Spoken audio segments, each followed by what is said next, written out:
Merci de nous renouveler votre fidélité. Voici le sommaire de cette grande édition du journal sur Congo 26 Télévision. Le 4 janvier 1959, une journée historique en République démocratique du Congo marquée par les émeutes et la répression sanglante des milliers de manifestants par le pouvoir colonial belge à Léopoldville, un triste événement mais accélérateur du processus de l'accession du pays à l'indépendance. La commémoration de 66 ans de ce massacre est préposée ce vendredi au pays dans la méditation. Depuis 6 ans, le salaire minimum interprofessionnel garanti était de 7 075 francs congolais le jour en République démocratique du Congo, les plus bas de plusieurs pays en Afrique. Mais les débuts de cette nouvelle année, le gouvernement congolais l'a doublé pour 14 500 francs congolais. Le ministre de l'Emploi et Travail a annoncé cette décision aux Congolais hier jeudi 2 janvier courant. Et puis, en Ituri, les réfugiés congolais rentrés de l'Ouganda et hébergés à Munganga en territoire de Djougou sont sans assistance de produits pharmaceutiques. Notre correspondant dans cette province a fait le constat sur place. Il nous en fera le point dans cette grande édition du journal. Voilà tout pour les principaux titres, mesdames, messieurs. Merci de rester avec nous. La date historique du 4 janvier a été ramenée à la journée d'aujourd'hui, vendredi 3 janvier 2025, pour la simple et bonne raison que cette date tombe le samedi, un jour non ouvrable en République démocratique du Congo. En 1959, c'est fit une journée marquée par les émeutes et la répression sanglante de plusieurs milliers de manifestants par le pouvoir colonial belge à Léopoldville, un triste événement, mais accélérateur du processus de l'accession du pays à l'indépendance. Un événement clé puisque 49 personnes avaient officiellement perdu la vie selon les chiffres du bureau, mais l'ABACO, le parti politique majeur de l'époque, soutient que plusieurs centaines de Congolais avaient été abattus. La commémoration des 66 ans de ces massacres se passe dans la méditation. Steve Moniebe Bonzembo nous rappelle le fait dans son récit. Selon plusieurs écrits historiques, le déclencheur de ces événements remonte autour des leaders congolais d'Accra. La population a souffert de connaître le contenu des expériences de premiers politiciens noirs sortis du Congo belge et réclamaient un meeting. Une idée que les autorités coloniales ont catégoriquement rejetée, créant ainsi un climat de tension. Les journalistes Moussa Camus témoignaient dans l'une de ses publications l'inimaginable nature de cette explosion spontanée. Pour l'historien Léon Saint-Moulin, cette journée marque une étape cruciale dans la quête de l'indépendance. Le pouvoir colonial a dû prendre conscience que l'indépendance était une aspiration profonde que les gens ont manifestée. Des sources officielles de l'administration belge ont fait état de 49 morts lors de ces émeutes, alors que d'autres sources indépendantes rapportent le chiffre des 100 personnes tuées, voire au-delà des 300. Une comptabilité macabre ayant interpellé l'administration coloniale belge. Une commémoration symbolique qui résonne encore profondément dans l'histoire de la République démocratique du Congo. À travers le ministre de l'Emploi et Travail, Ephraim Akouakoua, le gouvernement congolais a annoncé hier jeudi 2 janvier l'augmentation du salaire minimum interprofessionnel garanti, SMIG, à 14 500 francs congolais contre 7 075 francs congolais le jour, appliqué depuis 2018 en République démocratique du Congo. Le ministre Akouakoua a souligné que cette mesure vise non seulement à revaloriser le travail, mais également à encourager les employeurs à respecter les droits des travailleurs. Cette augmentation du SMIG est également perçue comme une réponse aux revendications croissantes des syndicats et des organisations de défense de droits de travailleurs qui avaient appelé à une réévaluation du salaire minimum pour faire face aux difficultés économiques.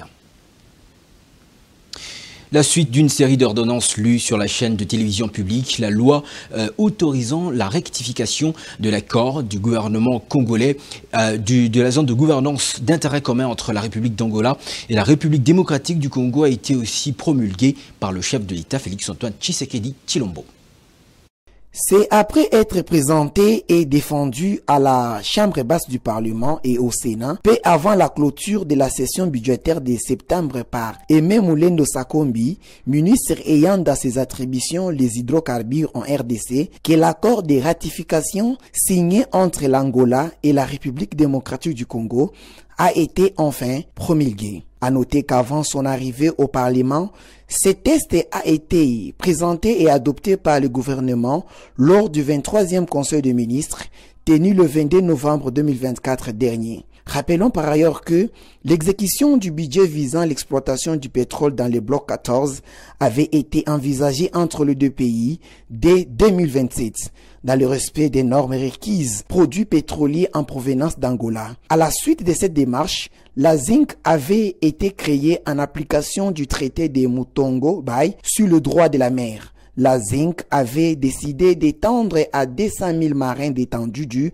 plateau continental de sa côte atlantique, entre l'Angola et la province du Cabinda. Cet accord permettra notamment l'accroissement des recettes fiscales découlant de l'exploitation des gisements pétroliers pour les deux pays. Les recettes fiscales attendues dans ces cadres sont évaluées à 5,56 milliards de dollars américains et seront réparties à hauteur de 50% par État. La ratification de cet accord est conforme aux dispositions de l'article 214 alinéa 1er de la Constitution de la République démocratique du Congo.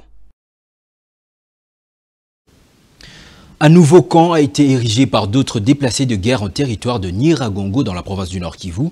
Il s'agit du camp Bugamba 2 dans le groupement de Muja au nord de la ville de Goma. Ce camp héberge environ 7000 ménages qui n'ont aucune assistance humanitaire. Le manque d'eau et l'absence d'installations hygiéniques exposent les victimes de l'agression rwandaise à plusieurs maladies. Les détails dans ce reportage de notre correspondant sur place, Primo Pascal Roudaïgoua. Ces déplacés proviennent en majorité de la chefferie de Bwito dans le territoire de Rutshuru. Ils vivent dans des conditions difficiles. C'est à peine qu'ils trouvent à manger après avoir quémandé ici et là dans la ville de Goma. Emmanuel Nyirankunda est le secrétaire du comité des déplacés de Bugamba 2. Nous sommes ici suite aux affrontements récurrents qui ont persisté dans notre zone au niveau de Rutshuru, Masisi et les autres sont venus de la partie de Walikale après les menaces de M23. Au niveau d'ici, nous avons des problèmes majeurs. C'est un problème lié d'abord à la question de l'eau et les latrines, parce que nous avons difficile à accéder à des latrines. Mais aussi, il y a un problème de la nourriture. Les gens qui sont ici n'ont pas à manger. Et il y a aussi un problème des articles ménagers. Donc, nous avons fui, mais il n'y a pas de matériel que nous avions. Et nos enfants ont difficile à accéder à la scolarité parce que les déplacés qui sont ici n'ont pas de moyens pour répondre aux besoins de scolarité, au paiement des frais scolaires et à l'achat de certains matériels à l'égard de l'encadrement des élèves. Et à part ça, nous avons un autre problème lié aux médicaments. Donc, quand on est malade dans ce site, il est difficile d'accéder aux structures sanitaires parce que nous n'avons pas de moyens qui puissent nous permettre de payer des factures et d'autres. Et donc, il y a multiples problèmes. Les femmes et les enfants sont particulièrement affectés par les mauvaises conditions de vie dans ces camps de fortune. Le président du comité de ces déplacés, Ombeni Gasiga, invite les organisations humanitaires qui interviennent dans les camps de déplacés de les assister au même titre que les autres vulnérables qui sont dans la région.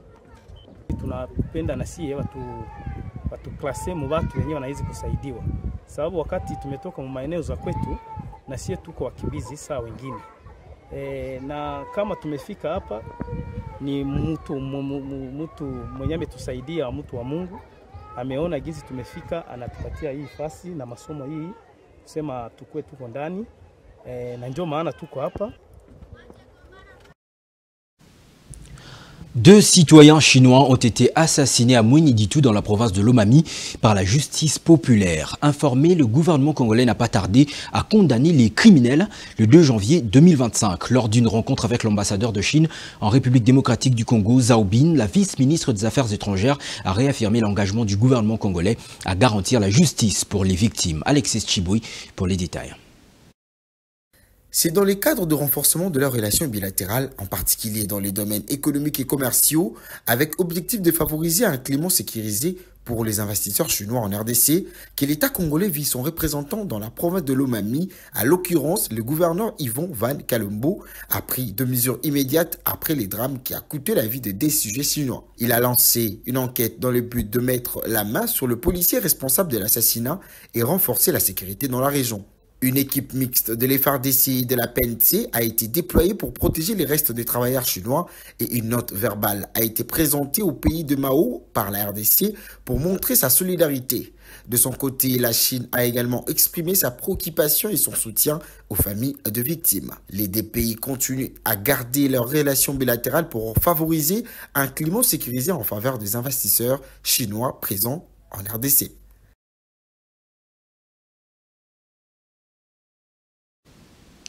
Infrastructure routière dans le sud Kivu, la route nationale numéro 2 sur l'axe Kavu-Walungu-Mwenga connaît un délabrement inquiétant.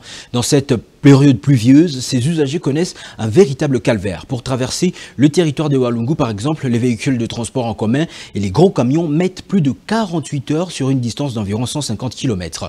Le constat a été fait par notre correspondant sur place, Primo Pascal Roudaïkoa. Les voyageurs qui quittent la ville de Bukavu pour se rendre dans les territoires de Walungu et de Mwenga dans la province du Sud Kivu sont en difficulté en cette période pluvieuse. Déjà au niveau de la montée de Chiriri, à environ 6 km de la ville de Bukavu, aucun véhicule ne peut traverser quand il a plu. Il faut attendre le soleil pour continuer le voyage. Au niveau du marché de Mugogo, en allant vers Kachanja et Bwahungu dans les territoires de Walungu, c'est encore pire. Il faut au moins 48 heures pour arriver à destination sur un tronçon routier de moins de 150 km. Seules les motos de transport essaient de se faufiler avec beaucoup de risques d'accident. Pourtant, c'est cette route qui ravitaille la ville de Bukavu en produits agricoles en provenance du Kamituga, où l'agriculture et l'exploitation minière sont encore favorables pour les communautés locales. La route nationale numéro 2 se détériore davantage au vu de toutes les autorités provinciales et nationales. Certaines parmi elles avaient pourtant promis pendant la campagne électorale que les moyens étaient disponibles pour financer les travaux d'asphaltage de cette route à partir de Bukavu jusqu'au Kasaï. Les réfugiés congolais rentrés de l'Ouganda et qui sont hébergés à Munganga, dans les territoires de Djougou, province de l'Ituri, sont sans insistance en produits pharmaceutiques. Les villages Munganga, qui les a accueillis depuis leur retour, se trouvent au littoral du lac Albert, au groupement Sumbuso, dans la chefferie de Bouema. Un sérieux problème de prise en charge de produits pharmaceutiques se pose. Reportage de Joël Balinda.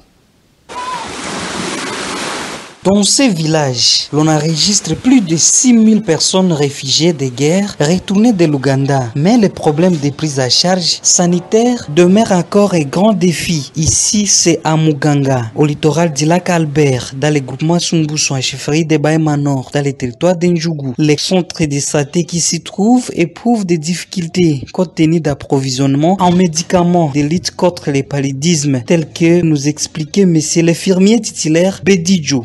Pour la santé de la population de Munganga, BCZ nous a donné seulement les médicaments qu'on appelle l'artésinate plus amodiaquine pour servir la population de Munganga. Comme c'est le programme national de lutte contre le paludisme simple comme ça. Donc, il nous évolue bien. Et c'est le paludisme simple. Pour les moustiquaires, auparavant, on a distribué les moustiquaires ici. Et après ça,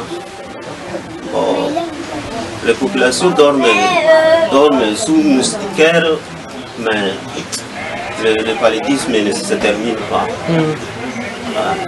Pour la femme enceinte, comme nous n'avons pas la maternité ici, on va directement au centre de santé. Premièrement, c'est la population de Munganga a besoin de médicaments. Et comme il n'y en a pas, de construire aussi une structure sanitaire. Oui, c'est ça. Depuis les retours progressifs des déplacés internes et externes, des réfugiés, grâce à l'accalmie qui s'observe depuis un certain temps dans les territoires d'Ndjougou, l'urgence pour l'assistance humanitaire demeure une priorité. C'est sur cette information sanitaire que se clôture ce journal. Revoici ses principaux titres. Le 4 janvier 1959, une journée historique en République démocratique du Congo marquée par les émeutes et la répression sanglante des milliers de manifestants par le pouvoir colonial belge à Léopoldville, un triste événement, mais accélérateur du processus de l'accession du pays à l'indépendance. La commémoration des 66 ans de ces massacres est préposée ce vendredi 3 janvier 2025 au pays dans la méditation. Depuis 6 ans, les salaires minimums interprofessionnels garantis étaient de 7 075 francs congolais le jour en République démocratique du Congo, les plus bas de plusieurs pays en Afrique. Mais les débuts de cette année nouvelle, le gouvernement congolais l'a doublé pour 14 500 francs congolais. Le ministre de l'Emploi et du Travail a annoncé cette décision aux Congolais hier jeudi 2 janvier courant. Et puis, en Ituri, les réfugiés congolais rentrés de l'Ouganda et hébergés à Munganga, en territoire de Djougou, sont sans assistance en produits pharmaceutiques. Notre correspondant dans cette province a fait le constat sur place. Il nous en a fait le point dans cette grande édition du journal. C'était un honneur de vous présenter ce journal. Heureuse année 2025, toujours en compagnie de votre chaîne, celle-là même de l'unité nationale, Congo 26 Télévision. Je vous retrouve en début de la semaine prochaine. Au revoir.